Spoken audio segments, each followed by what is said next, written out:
Welcome to the Real GI Doc Show. I'm your host, Dr. Fred Gandolfo, and I'm a board-certified gastroenterologist with a medical practice in New York. Today is going to be something a little different. I'm going to go off the cuff and talk about a recent patient interaction and some thoughts that I had about this common scenario. And this common scenario is the idea of finding the root cause of a problem, which is always a good idea in theory, but in practice it gets a little complicated. So I'm going to start off with a little story. Picture yourself sleeping at night. You're asleep, safe in your bed, and all of a sudden you hear this loud beeping noise. And you wake up and you realize that it's your smoke detector. And your heart starts to race and you realize that maybe there's a fire in your house. You don't see any smoke, but you hear the noise.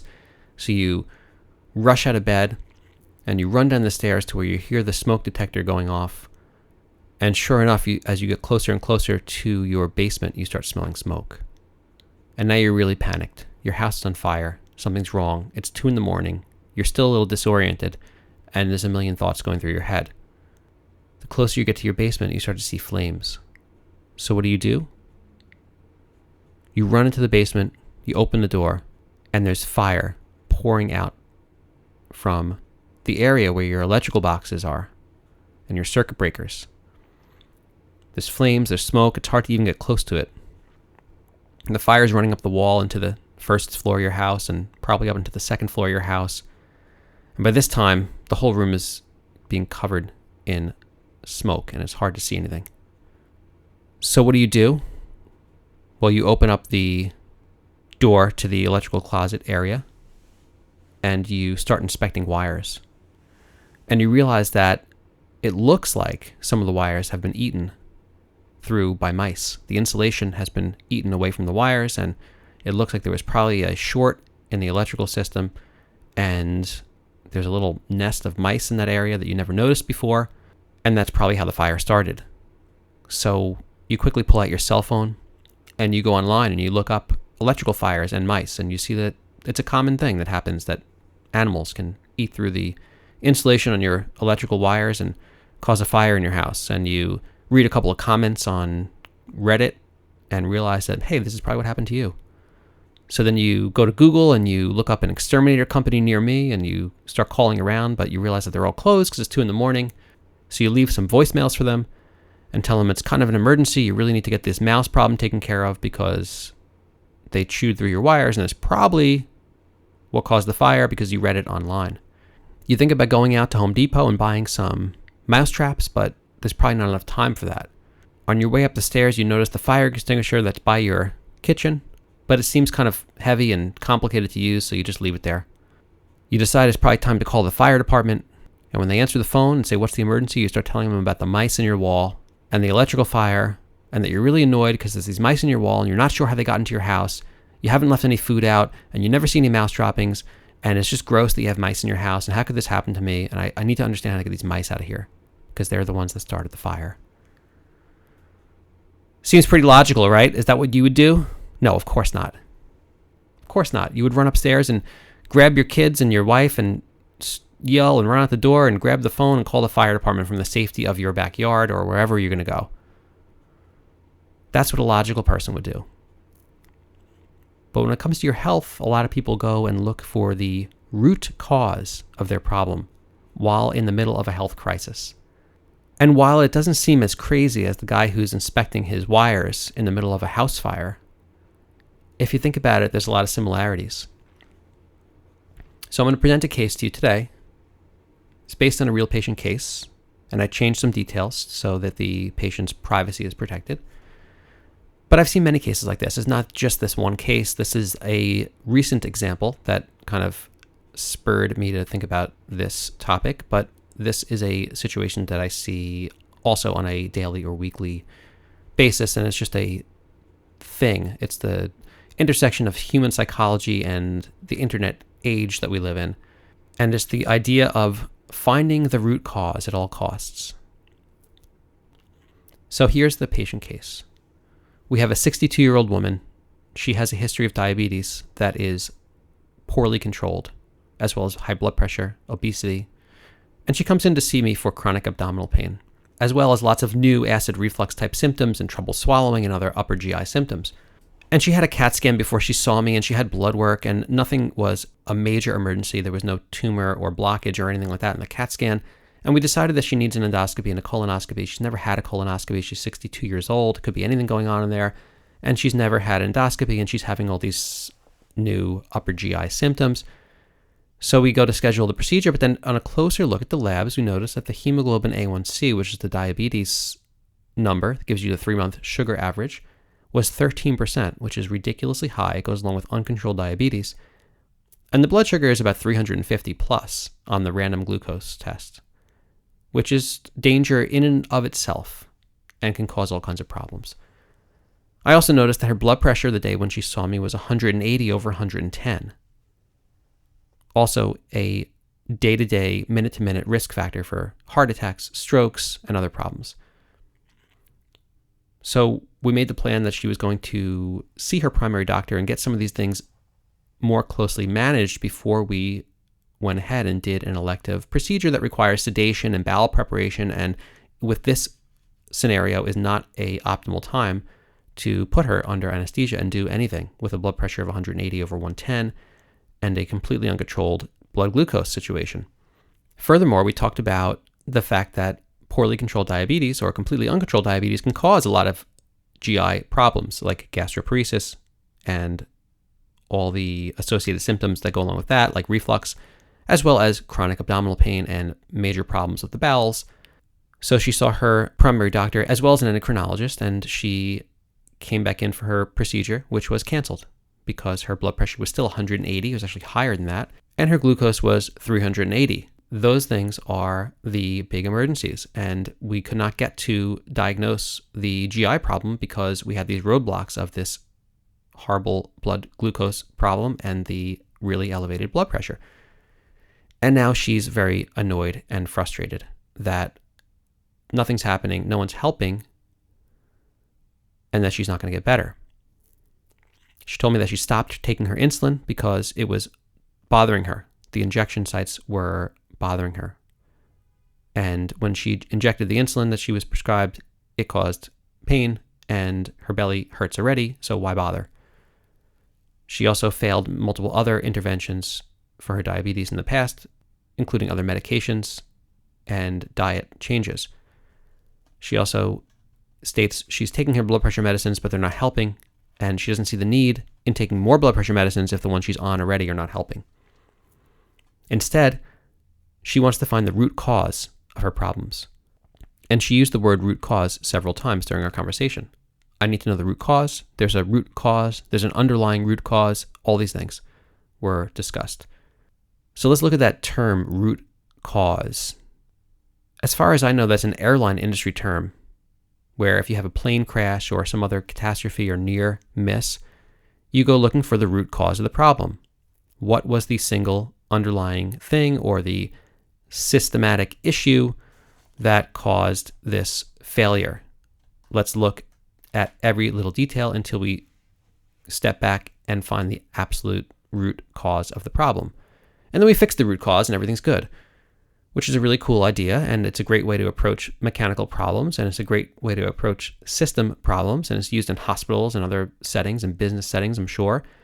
If there's a bad outcome that happens, let's step back and look at the root cause, fix the root cause, make systems around that never happening again. So let's build up some systems in the institution so that this thing can't happen again. And then we move on and that thing never happens again in theory and everything is good. And this is a really attractive theory for health problems as well. And I see why patients go down that pathway, because if I had a disease, I would want to know the root cause as well. It's just normal psychology. This thing is happening to me. Why is it happening to me? How do I stop that thing from happening to me? It sounds really logical. Plus, you have people that are disenchanted with the regular Western healthcare system, and they don't get time with their doctors, and they don't feel understood, and maybe their doctors don't explain stuff to them, or maybe there's other barriers in the healthcare system in terms of accessing it, or getting medications, or other problems. And maybe it's a little easier to think that there's one root cause out there and that the doctors are just giving medications to cover up the symptoms and they're never treating the, quote, root cause. And if you go on Instagram or TikTok or just surf the web, you're going to find a lot of people claiming that they have the answer to the root cause. There's some doctors out there, there's some unscrupulous people who are claiming that they are going to solve the root cause, that no one ever looks for the root cause, and we're going to solve it if you just buy my course, or if you just buy my pills, or if you just subscribe to my channel and listen to my information about the single root cause of all your problems, which often boils down to bacterial overgrowth or candida or some other issue that is kind of real but not really the root cause of everybody's health problems in the world. Diet gurus often pick up on this too and say that the root cause is that you're eating animal products or you're not eating enough whatever, or you're eating lectins or some other root cause of every healthcare problem out there. And people who are suffering from illnesses, just like probably I would or anybody else would, they get lured into these traps because they make sense and they start thinking in terms of finding the one root cause to their complicated health problem. And then as long as they just fix that one problem, and everything else will just fall into place. Like, did you remember the Lord of the Rings movies or books?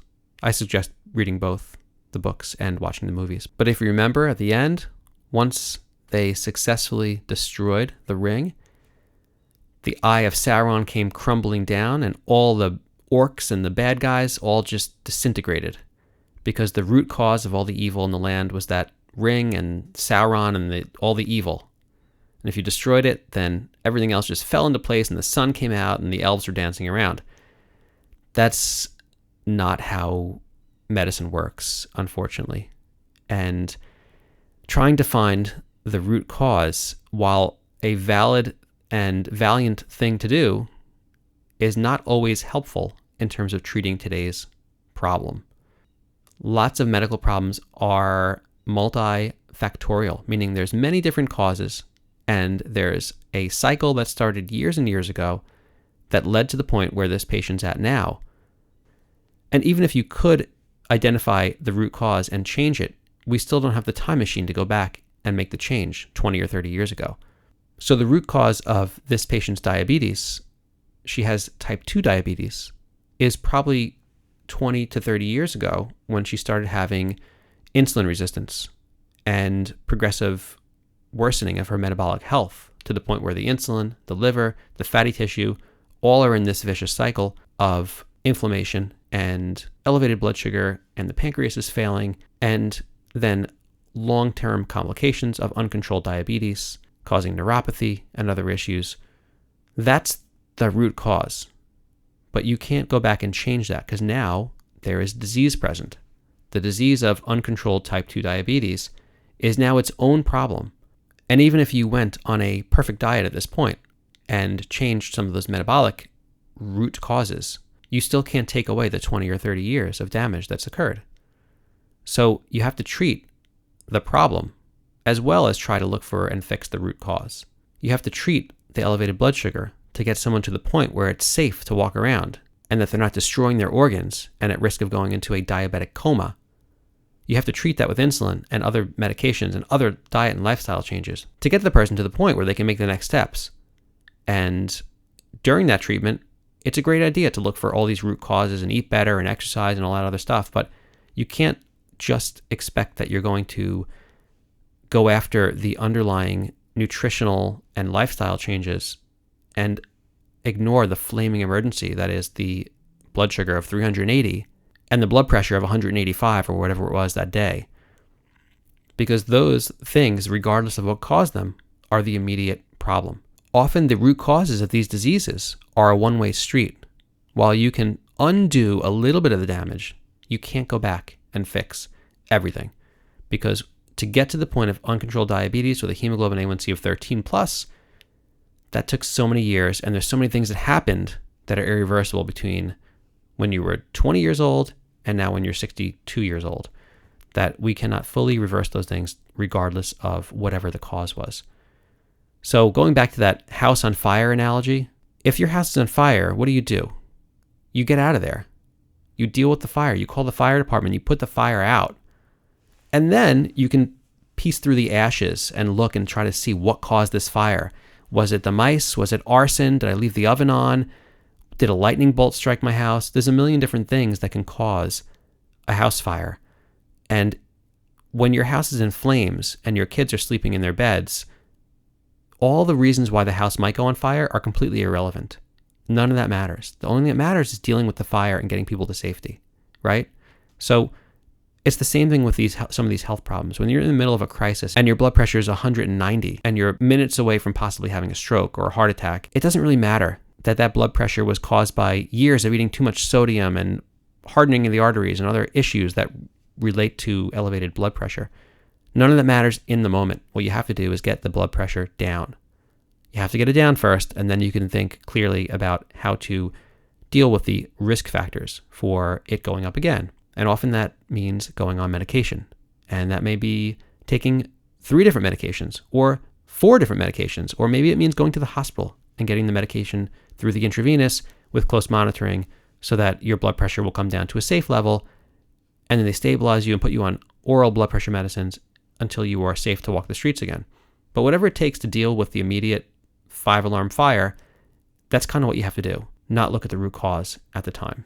And again, I'm not blaming patients for this idea because it's very intellectually appealing to look for the root cause when you're in the middle of a problem. And it's also like a safe space mentally. If you don't address the major problem and start doing research on the problem itself, it gives you a false feeling of control. And I get that because it's a very common thing that people do. It has nothing to do with your intelligence or how savvy you are in terms of healthcare. It's just a normal human psychological kind of glitch that we do, but it is not helpful. It is not a useful psychological feature of the human mind. So if the house is on fire, you get out, but your body's not really a house on fire, right? I mean, if your house is on fire and you get out of there and you save your kids, all your pictures live on the cloud anyway, right? Everything can be replaced. You can get a new phone, you can get a new house, you can get a new car, but you can't get a new body. You can always rebuild your house. You can move, but you have to live in your body forever. There's no real do-overs. So the faster you start dealing with the major issues, the better. And you have the whole rest of your life to figure out the root cause and to work on the diet and the nutrition and look for more obscure or rare conditions that may have caused the blood pressure to go up so high and the blood sugar to go up so high. I think that's great. I think we should do those things. It's part of the treatment. We are actually, as Western medical doctors, we're always looking for the root cause. And sometimes the root cause is the disease. You have diabetes. That's the cause of your problem. Why do you have diabetes? Well, it's a complicated disease and has many causes, and we can talk about that. But first we have to get your blood sugar down, and then we can work on all the other things that help keep your diabetes in check. If you want to go back to episode 10, you can hear the root cause of MASLD, which used to be called non-alcoholic fatty liver disease. And I'll go into insulin resistance and all the other things that cause someone to develop fatty liver and eventually diabetes. They're all things to understand when you're young and healthy if you want to prevent yourself from getting these unfortunate conditions. But once you have it, once you are at the end stage of one of these diseases, the time to address the root cause was 20 years ago. What you need to address now are the problems that are going to cause immediate damage. So there's no do-overs with your body. The time to start making changes is right now. It's not next week. It's not next month. You don't need to do more research. The time to address the problem is today. Now, how do you start doing that? Well, that's a great topic for next week's episode. I hope you enjoyed listening to this episode and found it informative. Please make sure to subscribe on your favorite podcast player so you won't miss next week's episode, which ties into today's episode. And you'll see some ways to start making changes. If your house is on fire, how do you put the fire out? If you'd like to leave me a question or a comment, please find me on social media under the username RealGIDoc. You could also leave me an audio comment by using the link below. And if you're feeling really feisty, you can send me an email. That's all. I'll see you next time. Thanks for listening. That's it for this episode of The Real GI Doc Show. Make sure to join Dr. Gandolfo next time to explore another interesting topic in gastrointestinal health. And remember, the views and opinions presented in today's episode are for informational and entertainment purposes only. Nothing discussed in this episode should be considered or used as a substitute for medical advice, diagnosis, or treatment. If you're experiencing a health issue, please consult with a doctor or a medical provider in your area. Thanks again for listening to the show.